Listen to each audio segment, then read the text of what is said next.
ಅಲ್ಲ, ಈಗ ಪ್ರೊಡ್ಯೂಸರ್ಸ್ ಹಂಗೆ ಹೇಳೋದು ತಪ್ಪು ಅಂತ ಅಂತೀರಾ ನೀವು? 100% ಸರ್. ತಪ್ಪು ಇಲ್ಲಾಂದ್ರೆ ನಮ್ಮ ಜೊತೆ ಕತೆ ಕೂತ್ಕೋಬೇಕು ಅಂತೀನಿ ನಾನು. ಅಲ್ಲ, ಈಗ ಸಿನಿಮಾ ಅನ್ನೋದು ಕಂಪ್ಲೀಟ್ಲಿ ಆರ್ಟ್ ಓರಿಯೆಂಟೆಡ್ ಅಥವಾ ಸಿನಿಮಾ ಅನ್ನೋದು ಬಿಸ್ನೆಸ್? Business sir. ಬಿಸ್ನೆಸ್ ಮಾಡೋಕ್ಕೆ ಬಂದವ್ರು ಬಿಸ್ನೆಸ್ಸು. ಫುಲ್ ಫ್ಲೆಡ್ಜ್ ಆಗಿ ಸಿನಿಮಾ ರೆಡಿ ಮಾಡಿಕೊಂಡು ನಿರ್ದೇಶನಕ್ಕೆ ಇಳಿದಿದ್ದು ಯಾವುದು? ಫಸ್ಟ್ ಸಿನಿಮಾ ಯಾವ್ದು ಸರ್? ಫಸ್ಟ್ ಸಿನಿಮಾ ಬಂದ್ಬಿಟ್ಟು ನಾನು ಮಾರ್ಚ್ 23 ಅಂತ ಒಂದು ಸಿನಿಮಾ ಮಾಡಿದೆ. ಹೊಸಬ್ರನ್ನ ಹಾಕೊಂಡ? ಇಲ್ಲ, ಯಶಸ್ ಸೂರ್ಯ ಅಂತ ಹೀರೋ ಕೇಳಿರ್ಬೋದು. ನನ್ನ ಮೊದಲ ಸಿನಿಮಾ ಅದು. ಹಲೋ ಇನ್ಸ್ಪೆಕ್ಟರ್, ಈ ಕ್ರಿಮಿನಲ್ಸ್ಗೆಲ್ಲ ಈ ಮಹಾಲಕ್ಷ್ಮಿ ಅವರು ಹೀರೋ ಅಷ್ಟೇ ಫೈಟ್ ಮಾಡೋರು, ಆ್ಯಕ್ಷನ್ ಸೀಕ್ವೆನ್ಸ್ಗಳನ್ನೆಲ್ಲ ಮಾಡೋರು. ಹಿಂದೆ ದುರ್ಗೆ ನೋಡಿದ್ದೀವಿ, ಚಾಮುಂಡಿ ನೋಡಿದ್ದೀವಿ.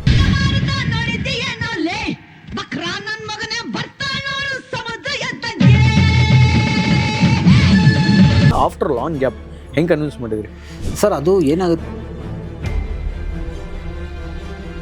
ಉಪ್ಪು ಹುಳಿ ಖಾರ ಆದಮೇಲೆ ಅವ್ರು ಸಿನಿಮಾ ಮಾಡಲಿ 5 ವರ್ಷ ಮಾಡಿರಲಿಲ್ಲ. 5 ವರ್ಷ ಅದಾದ್ಮೇಲೆ ನೈಟ್ ಕರ್ಫ್ಯೂ ಮಾಡಿದ್ರು. ಬಟ್ ಅನ್ಯಾಯ ಆದರೆ ಪ್ರಾಣ ತೆಗಿಯೋಕ್ಕೂ ರೆಡಿ. ನೈಟ್ ಕರ್ಫ್ಯೂಯಿಂದ ದೊಡ್ಡ ಕಥೆ ಸರ್. ಆ್ಯಕ್ಚುಲಿ ನಾನು ಒಂದಿನ ಲಾಕ್ಡೌನ್ ಆಗಿದ್ದಾಗ ಸುಮ್ಮನೆ ಏನೋ ಬರೀತಾ ಕೂತಿದ್ದೆ.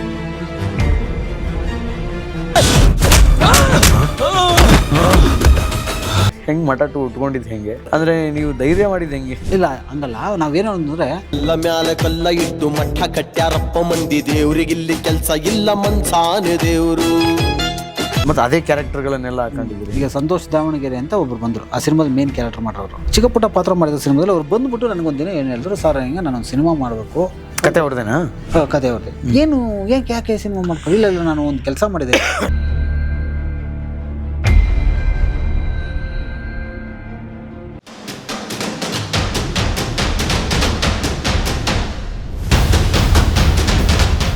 ಅಲ್ಲ, ಈಗ ಪ್ರೊಡ್ಯೂಸರ್ಸ್ ಹಂಗೆ ಹೇಳೋದು ತಪ್ಪು ಅಂತ ಅಂತೀರಾ ನೀವು?